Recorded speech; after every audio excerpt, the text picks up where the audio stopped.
Well, I think we'll just bring it for a general conversation at this point. See if there's any comments or questions on anything that's been brought up. Superficial people, deep people, parts 1 to 6. Hey, Dr. Arnold, it's Bridget again. Bridget, I'm so happy, always happy to hear from you, Bridget. You know, I love the concept of deep conversations. I It's know. always been really difficult for me to get along with people because I get tired of, superficial conversations. So I just wanted to chime in and just say that, like, I've been struggling with this my whole life, and this resonates with me because now I understand why. It's because I just like to dive in deeper meaning in life and have deeper conversations. So I really appreciate you bringing this to light. Now, Bridget, you met some deep deeps, including me, and Sting. How do you feel towards the other deep deeps that you've met, including me? I love it. I absolutely feel less lonely knowing that there are people out there that, love and just live life a lot deeper. Like Maria, I really, just to share, I think it's always been a struggle, like having deep relationships with people, but I think it really just starts with yourself. The more you open up about yourself, I think the more, deep chats or, you bring that out and just bring more opportunity to have deeper relationships and conversations. And I think that's just really important.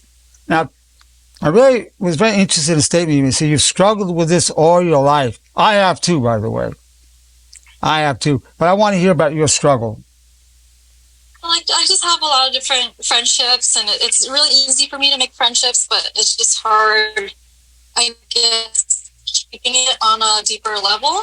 So I think it's more just like feeling lonely because not a lot of people I've been surrounded with really like to get deep So and just, at least care about each other that deeply. So when you're not having a deep conversation, you're more likely to be lonely. Is that correct? Correct. So really, for deeps to be able to talk deeply to other deeps, it will reduce quite a bit of loneliness in the world. Yeah. Overcoming what I call world loneliness. Well, I want you to know this, Bridget. You being a deep, an honorable deep the way you are, and one of the leaders in the honor movement, I feel stronger because you exist. That's the truth. I appreciate that. Yeah, and I believe the other deeps will feel stronger because of what you're saying and that you exist. So every deep needs to know, to accept you're expressing this, you're giving courage and hope to the other deep people. Is any other deep person feeling more hope about life because of what Bridget said? Yes, definitely. Okay, Maria, talk about why you feel more hope after you heard Bridget speak. Because I thought I was the only person in the world feeling like the way I do. You felt you were the only one in the world like that. Mm-hmm. I totally understand that. Yes. So let me ask you, did you always think of yourself as a... I thought I was weird. Weird, that's the word, weird. Weird. When I speak my mind and my thoughts, and everybody just wants to have fun, and I like fun too. Don't get me wrong. But you also... That has its place, right? That has Yes. its place in its own. I agree, Maria. I think you're just craving the deeper connection that I do too. And like there's more to life. There's more than just like drinking or partying, but there's like understanding life, going through struggles in life, and that's what we all crave. That's what makes us deeps. That's right. That's definitely right. I am so happy I was in the meeting last week, and today it has opened up a new world to me, a new thought. Maria, I'm so happy you're here as well. I'm happy everybody's here. Hearing your voice is a wonderful thing. Hearing your position with this. You said you felt like you were weird. Were you basically an outcast and a misfit? Yes. See, that's tragic. That's tragic that a lovely lady like you felt weird, a misfit, an outcast, an oddball. That is tragic, and that is wrong. I'm very angry, not at any particular person. It's wrong that you had to suffer that. That's wrong. stop now. Yeah, That's stop. that is wrong. And the chats outnumber the deeps. And the chats, God bless them. I mean, they have some great people in chats, but they don't know their chats. And even they just know some people seem odd, but you have the right to do it. Say, look, I respect you. You want to just chat this way? That's fine. You have the right to do that. But I have the right to speak my truths. But I respect you. You want to keep it that level. I respect you, but I have the right to be me too. So I have that right just like you have that right. You don't have more rights than me. Is there anything wrong with that position? No, not anymore. No. No. This is race equality because the deeps are erasing to themselves, the chats are erasing themselves. This is another dimension of race equality, where the deeps have felt like a persecuted race.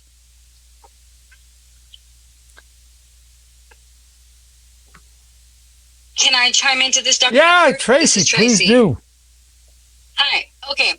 I wanted to kind of piggyback off of what Bridget said the first time when she was saying about getting maybe a chat to open up more. I know that you know my personal situation on, I guess, relationships and secretiveness, or not willing to open up or willing to communicate. I was wondering, what do you think, do you think, because my reason for sometimes not being deep with people that I feel are trying to open up to me is trust. So only because I feel like sometimes people may be trying to dig to use my own vulnerabilities against me, but maybe that people that are chats, maybe they have trust issues, even though you might have known each other for a long time, or for whatever reason, they just have issues. Well, listen, if a chat may have an issue trusting, that's fine. Still, the deep has a right to go deep, and the chat should not try to in any way suppress it. On the other hand, you want to be with wisdom. I mean, you don't have to tell everything to everybody. Me, I'm pretty much an open book. And if someone wants to use against me, my vulnerability, I really don't care. Go ahead and use it. Knock yourself out. Because I know I can handle whatever you try to do to me. I'm not worried about it. I'd rather have you use it against me than me stay in hiding. I'm 82 years old. I don't want to be hiding. Go ahead and use it against me. Be my guest. If I see you do it, I'll go, okay. Okay. Big deal. That's funny. Yeah. Yes, doctor. Knock yourself out. Use it against me. Go for it. Yeah, I mean, there's nothing you could use to really damage me. I don't have anything I'm doing wrong. You want to try to throw it in my face at some point? Go ahead, throw it in my face. I don't really care. I'll forgive you for it. I wish you well. But I'm strong enough to take it. I'll go on. You really need to come to know you can handle it. Okay. I mean, but you got to come to that point. It's all right. All you can do is make me stronger, because I'm grateful for the power I gained from hardship. One of the commandments, I'm grateful. Okay, I'm suffering right now. We all suffer. But I know that suffering as well as happiness are fleeting. Only honor is forever. You just dishonored yourself by doing that. I feel compassion for you. That was a low blow. But you know what? I'm not going to do it to you, though. Okay. Thank you for that. Yeah. May I chime in? Please do. Colleen, doctor. This is who? What is your name again? This is Colleen. Talene, please. Yes, Talene. So I think also it comes from family background and your ethnicity at the same time, because sometimes you cannot be open. It's just not. It's not taken well. Talene. It's your right if you want to be open. Yeah. And your intention is not to hurt anybody. No. And you feel a need to just speak your truth. If you don't want to, that's up to you. But it's your right. If I don't care what culture you're talking about. I mean, you don't want to say certain things to certain people that might kill you, you know, because you have a different opinion about something. But anything short of that, listen, I respect you guys. I love you guys. But here's my truth about this, and I have a right to speak up. I'm going to say this to you. I know it's not common amongst us to talk this way, but here's how I really feel. It just presents how you present it. You're not doing it to offend anybody. You're showing that love and respect. If you show love and respect and they still turn on you, shame on them. I don't care what culture it is. Shame on them. And there are certain friends that you can be deep with, and you feel very comfortable. And then there are certain friends that you should be superficial, and you are. Well, if you want to be a chat with them, that's up to you. Just know it's your right to go deep. That's your right. If you have to chat, and that's what you need to do with certain people, do it.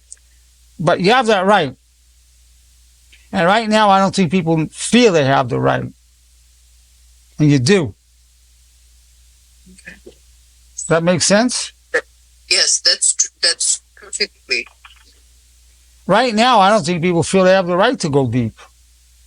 Yeah. I mean, you know how socially inappropriate it is to say to somebody as soon as you meet them, what do you think of honor? What do you think about life? What do you think about death? Let's come right to something that's meaningful. You know how socially inappropriate that is? Think about it. Isn't that very socially inappropriate right now? Yeah. It shouldn't be. Why should that be inappropriate? I mean, why? You have the right to go there. We want to change the social contract. Yeah. It'll take time. It's not going to happen overnight.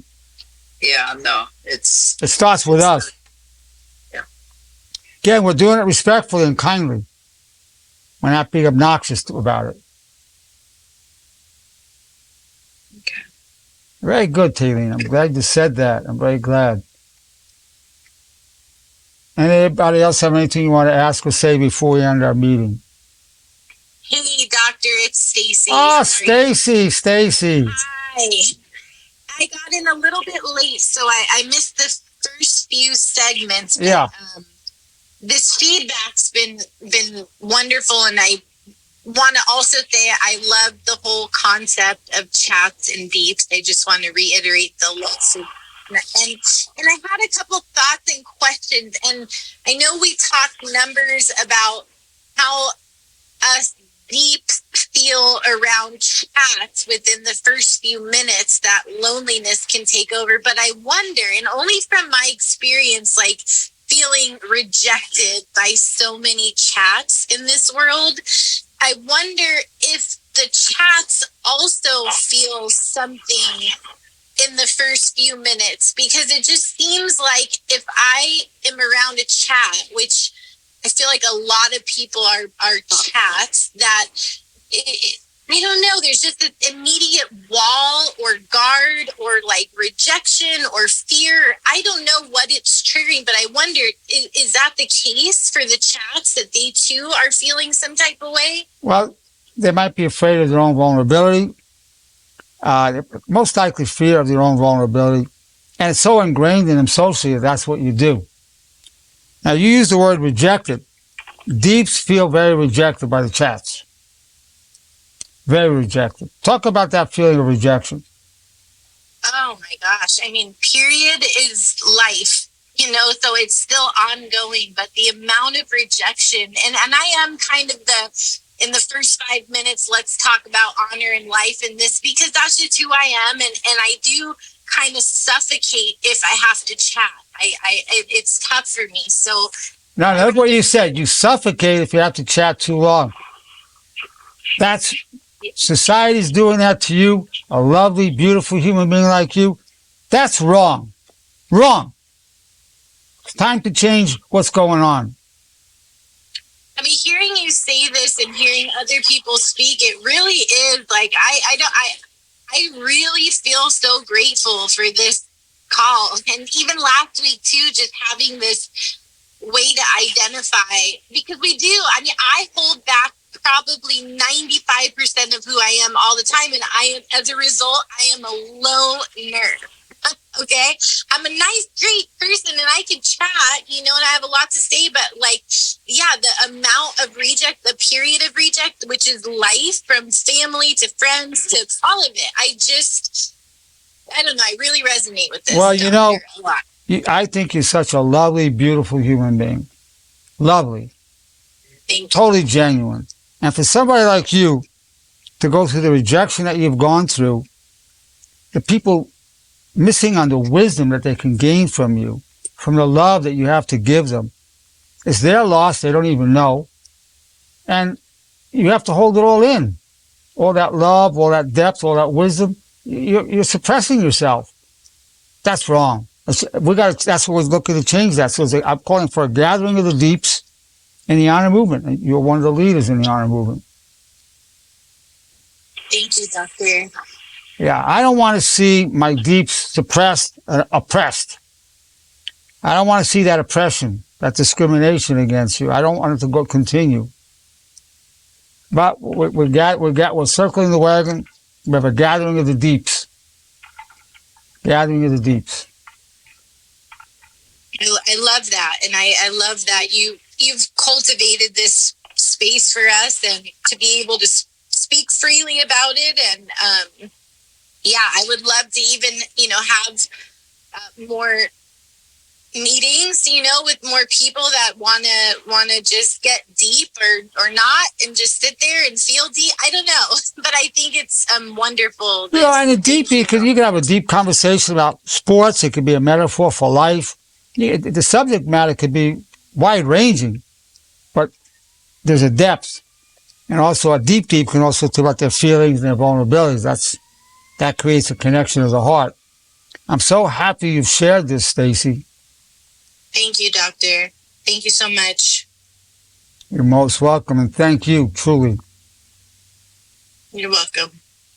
That's my pleasure, my privilege to present superficial people, deep people, 1 to 6.